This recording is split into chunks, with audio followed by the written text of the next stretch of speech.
നമസ്കാരം മലയാളി വാർത്ത ഇൻസൈഡിലേക്ക് സ്വാഗതം. സർക്കാർ അഭിഭാഷകർക്കെതിരെ സർക്കാർ ഹൈക്കോടതിയിലേക്ക്. ചരിത്രത്തിൽ ഇങ്ങനെയൊരു സംഭവം ആദ്യമാണ്. ഇഡി ആക്രമിച്ച കേസിലെ പ്രതിക്ക് ജാമ്യം വാങ്ങി നൽകാൻ ഒത്തുകളിച്ച സർക്കാർ അഭിഭാഷക ടി ഗീന കുമാരിക്കെതിരെയാണ് സതീശൻ സർക്കാർ ഹൈക്കോടതിയിൽ ഹർജി നൽകുന്നത്. ഇതിനാവശ്യമായ മുന്നൊരുക്കങ്ങളും ചർച്ചകളും കൊച്ചിയിൽ തുടങ്ങിക്കഴിഞ്ഞു. പിണറായി സർക്കാർ നിയമിച്ച പ്ലീഡർമാരും പബ്ലിക് പ്രോസിക്യൂട്ടർമാരും UDF സർക്കാരിന് നിരന്തരം പണി കൊടുക്കുമ്പോൾ നിയമമന്ത്രി കൂടിയായ മുഖ്യമന്ത്രിയും ആഭ്യന്തരമന്ത്രിയും കാഴ്ചക്കാരായി നോക്കി നിൽക്കേണ്ടി വരുന്ന സാഹചര്യത്തിലാണ് സർക്കാർ അതിശക്തമായി നീങ്ങുന്നത്.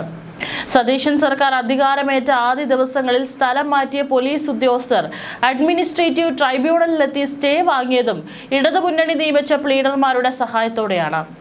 സാധാരണ കോടതികളിൽ സർക്കാർ ഉദ്യോഗസ്ഥർ സ്റ്റേ വാങ്ങുന്നതിനായി എത്തുമ്പോൾ സർക്കാർ അഭിഭാഷകർ എതിർക്കുകയാണ് പതിവ്. എന്നാൽ ഇടത് സർക്കാർ നിയോഗിച്ച പ്രോസിക്യൂട്ടർമാർ ആരെയും എതിർക്കുന്നില്ല. പിന്നീട് ആരോഗ്യ ഡയറക്ടറുടെ കാര്യത്തിലും ഇതുതന്നെയായിരുന്നു സ്ഥിതി. ഒടുവിൽ ED ഉദ്യോഗസ്ഥരെ ആക്രമിച്ച കേസിലെ 9ാം പ്രതിക്ക് ജാമ്യം കിട്ടാൻ സർക്കാർ പ്ലീഡർ ഒത്തുകളിച്ചത് വൻ വിവാദമായി.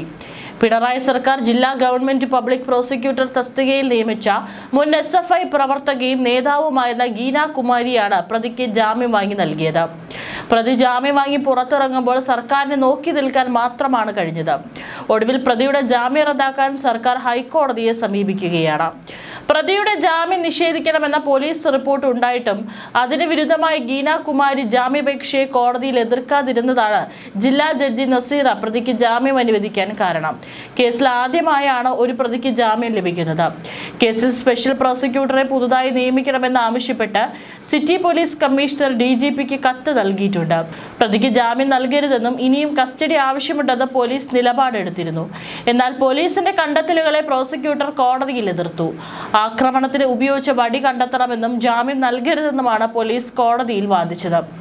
1994 സ്വാശ്രയ വിദ്യാഭ്യാസ നയത്തിനെതിരെ SFI നടത്തിയ ലാത്തി ചാർജിൽ ഗീനയുടെ തല പൊട്ടി. ഇതോടെയാണ് ഗീന കുമാരി വലിയ നേതാവായത്. ED ആക്രമിച്ച കേസിൽ ആദ്യമായി ഒരു പ്രതിക്ക് ജാമ്യം കിട്ടിയതിൽ പബ്ലിക് പ്രോസിക്യൂട്ടറുടെ വീഴ്ച സംബന്ധിച്ച് വിവാദം പുകയുകയാണ്. 9ാം പ്രതി ഹരീഷ് കുമാറിന് ജാമ്യം നൽകാതിരിക്കാൻ 13 കാരണങ്ങൾ ചൂണ്ടിക്കാട്ടി പോലീസ് 18-ന് തന്നെ റിപ്പോർട്ട് നൽകിയിരുന്നു. എന്നാൽ റിപ്പോർട്ട് കൈമാറിയ പ്രോസിക്യൂട്ടർ ഗീന കുമാരി ജാമ്യത്തെ എതിർത്തിരുന്നില്ല. പ്രതിയെ ഇനി കസ്റ്റഡിയിൽ വേണ്ടെന്നും നിലപാടെടുത്തു. തുടർന്ന് 24 കോടതി പ്രതിക്ക് ജാമ്യം അനുവദിക്കുകയായിരുന്നു. ഇതിനിടയിൽ ഒരിക്കൽ പോലും അന്വേഷണ ഉദ്യോഗസ്ഥരെ പ്രോസിക്യൂട്ടർ ബന്ധപ്പെട്ടില്ല. കേസ് ഡയറി അടക്കമുള്ള രേഖകൾ പ്രോസിക്യൂട്ടർ ആവശ്യപ്പെട്ടതുമില്ല. ജാമ്യ ഹർജിയിൽ വാദം കേൾക്കുന്ന ദിവസം പോലും പോലീസിനെ അറിയിച്ചില്ലെന്നും ആക്ഷേപമുണ്ട്. ഹരീഷ് മറ്റു പ്രതികളുമായി ചേർന്ന് ED ഉദ്യോഗസ്ഥരുടെ കാർ ആക്രമിച്ചപ്പോൾ ചില്ല് തകർന്ന ഡ്രൈവർ ശ്യാം രാജിന്റെ കണ്ണിന് ഗുരുതര പരിക്കേറ്റുവെന്ന് ജാമ്യത്തെ എതിർത്ത് പോലീസ് നൽകിയ റിപ്പോർട്ടിൽ പറഞ്ഞിരുന്നു.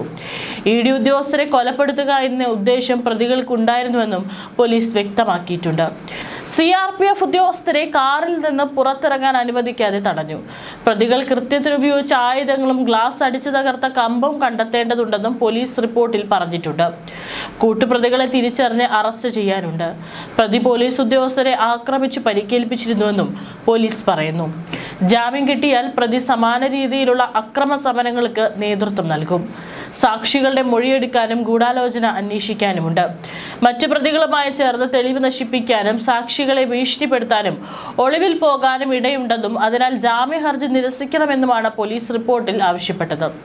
എന്നാൽ ഇതൊന്നും പരിഗണിക്കാതെയാണ് പ്രതിയെ ഇനി കസ്റ്റഡിയിൽ ആവശ്യമില്ലെന്ന് പ്രോസിക്യൂട്ടർ കോടതിയിൽ വാദിച്ചത്. അതിനിടെ ഇത് സംബന്ധിച്ച മുഴുവൻ രേഖകളുമായി തിങ്കളാഴ്ച ഹാജരാകാൻ അന്വേഷണ ഉദ്യോഗസ്ഥന് director general of prosecution T Asif Ali നിർദ്ദേശം നൽകി. പ്രോസിക്യൂട്ടർ ഗീന കുമാരിക്കെതിരെ പോലീസ് കമ്മീഷണർ DGPക്ക് പരാതി നൽകിയിരുന്നു. കേസിൽ നിന്ന് ഇവരെ ഒഴിവാക്കണമെന്നാണ് ആവശ്യം. പോലീസ് റിപ്പോർട്ടിന്റെ പകർപ്പ് പുറത്തു വന്നപ്പോഴാണ് പ്രോസിക്യൂഷൻ തന്നെ അന്വേഷണ സംഘത്തെ ഒറ്റുകൊടുത്തുവെന്ന് വ്യക്തമായത്.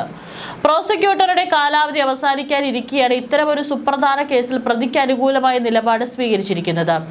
ഈ വാദം പരിഗണിച്ചാണ് കോടതി ജാമ്യം അനുവദിച്ചത്. അന്വേഷണ ഉദ്യോഗസ്ഥനായ മ്യൂസിയം CI ജാമ്യത്തെ എതിർത്ത് കോടതിയിൽ റിപ്പോർട്ട് സമർപ്പിച്ചിരുന്നു. എന്നിട്ട് പ്രതികളെ കസ്റ്റഡിയിൽ വെക്കേണ്ടതില്ലെന്ന് പബ്ലിക് പ്രോസിക്യൂട്ടർ കോടതിയെ അറിയിച്ചത്. പ്രതി പ്രതിക്ക് ജാമ്യം ലഭിച്ചതോടെ പബ്ലിക് പ്രോസിക്യൂട്ടറെ മാറ്റണമെന്നാവശ്യപ്പെട്ട് അന്വേഷണ സംഘം സിറ്റി പോലീസ് കമ്മീഷണർക്ക് കത്തെഴുതി. പോലീസ് റിപ്പോർട്ട് അവസാന നിമിഷമാണ് കോടതിയിൽ എത്തിയതെന്നാണ് പബ്ലിക് പ്രോസിക്യൂട്ടർ ഓഫീസ് പ്രതികരിച്ചത്. 3 പതിറ്റാണ്ട് മുമ്പ് താൻ ലാത്തി കൊണ്ട് തല തല്ലിപ്പൊളിച്ച പഴയ SFI നേതാവിനെ കാണാൻ പോലീസുകാരൻ എത്തിയത് വാർത്തയായിരുന്നു. ആ പഴയ SFIക്കാരി ഇന്ന് ഗവൺമെന്റ് പ്ലീഡർ ഡോക്ടർ ടി ഗീനാകുമാരിയാണ്. പോലീസുകാരൻ Olavakkode railway police additional SI PL ജോർജും.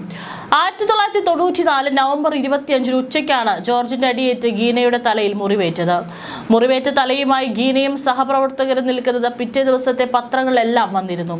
അന്നത്തെ UDF സർക്കാരിന്റെ സ്വാശ്രയ വിദ്യാഭ്യാസ നയത്തിനെതിരെ SFI നടത്തിയ സമരത്തിനിടെയായിരുന്നു സംഭവം. സെക്രട്ടേറിയറ്റിന് മുന്നിൽ നടത്തിയ സമരത്തിൽ ഗീന മുൻനിരയിൽ തന്നെ ഉണ്ടായിരുന്നു. കേരള സർവകലാശാല യൂണിയൻ ചെയർപേഴ്സണും SFI സംസ്ഥാന ജോയിന്റ് സെക്രട്ടറിയുമായിരുന്നു അന്ന് ഗീന. കൂത്തുപറമ്പിലെ പോലീസ് വെടിവെപ്പിൽ 5 DYFIക്കാർ കൊല്ലപ്പെട്ട ദിവസം തന്നെയായിരുന്നു സെക്രട്ടേറിയറ്റിലെ SFI സമരവും. 2 സംഭവങ്ങളും വലിയ വാർത്തയായിരുന്നു. പ്രതിപക്ഷത്തിന്റെ പ്രതിഷേധവും ഇതോടെ കരുത്താർജിച്ചു. അന്ന് കേരള സായുധ പോലീസിൽ ഹെഡ് കോൺസ്റ്റബിൾ ആയിരുന്ന ജോർജ് സമരക്കാരെ നേരിടുന്ന പോലീസുകാരെ തിരിച്ചറിയാതിരിക്കാൻ നെയിം പ്ലേറ്റ് ഊരി വെച്ചാണ് ജോർജ് ഇറങ്ങിയത്. തലക്കടിയേറ്റ് ബോധരഹിതയായ ഗീനയെ പിന്നീട് മെഡിക്കൽ കോളേജിൽ പ്രവേശിപ്പിച്ചു. അതിനിടെ ഒരു വനിതയെ തലക്കടിച്ച് പരിക്കേൽപ്പിച്ചത് ജോർജിനെ വേദനിപ്പിച്ചു. അന്ന് തന്നെ തെറ്റുപറ്റിയ കാര്യം വീട്ടിൽ പറഞ്ഞിരുന്നു. 30 വർഷമുള്ളിലുള്ള നീറ്റിൽ തുറന്ന് പ്രകടിപ്പിച്ച് കുറ്റമേറ്റു പറയാനാണ് കഴിഞ്ഞ ദിവസം ഗീനയെ നേരിൽ കാണാൻ എത്തിയത്. ഗീനയും ആദ്യമായിട്ടായിരുന്നു ജോർജിനെ നേരിൽ കാണുന്നത്.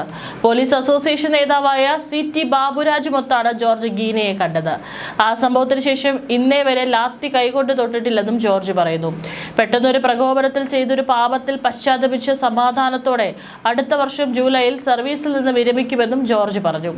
അതേസമയം ജോർജിന്റെ പ്രവൃത്തിയിൽ പ്രശ്നമൊന്നും ഇല്ലെന്നായിരുന്നു ഗീനാകുമാരിയുടെ മറുപടി.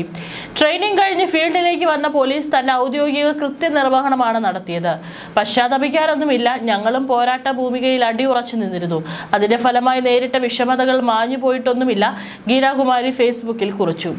ഇങ്ങനെയൊക്കെയുള്ള ഗീനാകുമാരി എങ്ങനെയാണ് CPMകാരെ രക്ഷിക്കാതിരിക്കുക? ഒരാളെ ജാമ്യത്തിൽ ഇറക്കിയാൽ ബാക്കിയുള്ളവർ പുറകെ ഇറങ്ങുമെന്ന ധാരണയിലാണ് ഗീനാകുമാരി ഇത്തരത്തിൽ പ്രവർത്തിച്ചത്. സാധാരണഗതിയിൽ സർക്കാർ മാറിയാലും സർക്കാർ അഭിഭാഷകർ സർക്കാരിന്റെ അഭിമാനം സംരക്ഷിക്കും. എന്നാൽ ഇവിടെ അങ്ങനെയല്ല സംഭവിച്ചത്.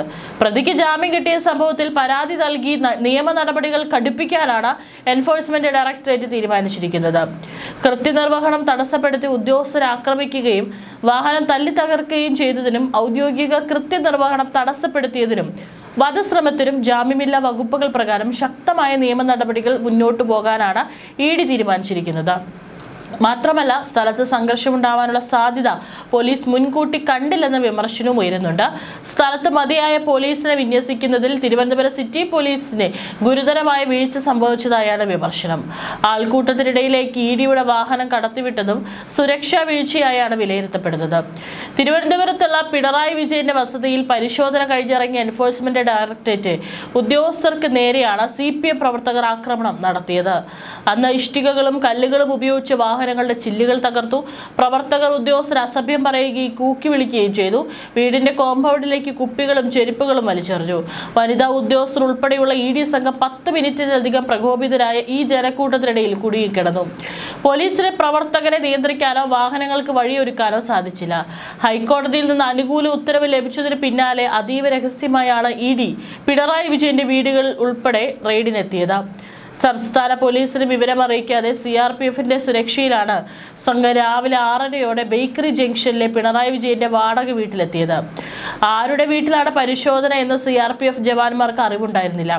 പള്ളിപ്പുറം ക്യാമ്പിൽ നിന്നുള്ള CRPF ജവാന്മാർ വീടിനുള്ളിൽ കടന്നപ്പോഴാണ് പിണറായി വിജയനെ കാണുന്നത്. മുൻ മുഖ്യമന്ത്രിയുടെ വീട്ടിലാണ് റെയ്ഡ് എന്ന് അറിയുന്നത്.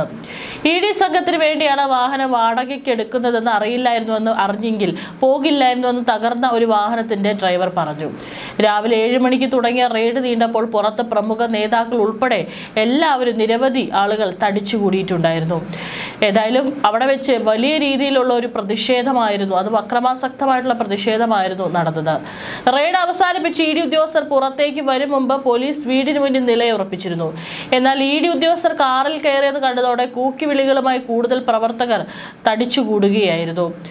കാറിലുണ്ടായിരുന്ന ഇ ഡി ഉദ്യോഗസ്ഥരെയും കയ്യേറ്റം ചെയ്തു. ബിനീഷ് കോടിയേരി ഉൾപ്പെടെ പ്രവർത്തകരെ നിയന്ത്രിക്കാൻ ശ്രമിച്ചെങ്കിലും എം വി ഗോവിന്ദൻ അടക്കമുള്ള നേതാക്കൾ ഇടപെടാതെ പിണറായിയുടെ വീട്ടിലേക്ക് കയറി പോവുകയായിരുന്നു. പുറത്ത് അക്രമം നടക്കുമ്പോൾ പിണറായി വിജയന്റെ വീടിന് മുന്നിൽ പുറത്തിറങ്ങി അവിടേക്ക് എത്തി പ്രവർത്തകരെ അഭിസംബോധന ചെയ്തു. 2 കാറുകളുടെ ചില്ലുകൾ പൂർണ്ണമായി അടിച്ചു തകർത്തിരുന്നു. കാറിലുണ്ടായിരുന്ന ബാങ്ക് ഉദ്യോഗസ്ഥ ഉൾപ്പെടെ വല്ലാതെ പരിഭ്രാന്തരായാണ് തമ്പാനൂർ സ്റ്റേഷനിലേക്ക് കയറിയത്. അത്രയും CPI നേതാക്കൾ അവിടെ ഉണ്ടായിരുന്ന സാഹചര്യത്തിൽ ആക്രമണം നടക്കുമെന്ന് കരുതിയില്ലെന്ന് CRPF ഉദ്യോഗസ്ഥരും പറഞ്ഞു. ഇഡിയുടെ ഭാഗത്തു നിന്ന് അറിയിപ്പൊന്നും ലഭിച്ചിരുന്നില്ലെന്നും അധിക സുരക്ഷ ആവശ്യപ്പെട്ടിരുന്നില്ലെന്നും സംസ്ഥാന പോലീസ് മേധാവി റവാഡ ചന്ദ്രശേഖർ പറഞ്ഞു. റെയ്ഡ് വിവരം രാവിലെ അറിഞ്ഞപ്പോൾ പോലീസിനെ അയച്ചു. ആവശ്യത്തിന് പോലീസ് ഉണ്ടായിരുന്നു. എന്നാൽ ഇടുങ്ങിയ വഴിയിൽ വെച്ച് പോലീസിനെ മറികടന്ന ആൾക്കൂട്ടം ഇഡിയുടെ കാർ ആക്രമിക്കുകയായിരുന്നു. പ്രതികൾക്കെതിരെ ശക്തമായ നടപടി ആവശ്യപ്പെടുമ്പോഴാണ് പ്രധാന പ്രതി തന്നെ ഇറങ്ങിപ്പോയത്. അതിൽ അസ്വസ്ഥരാണ് ഇഡി സംഘം.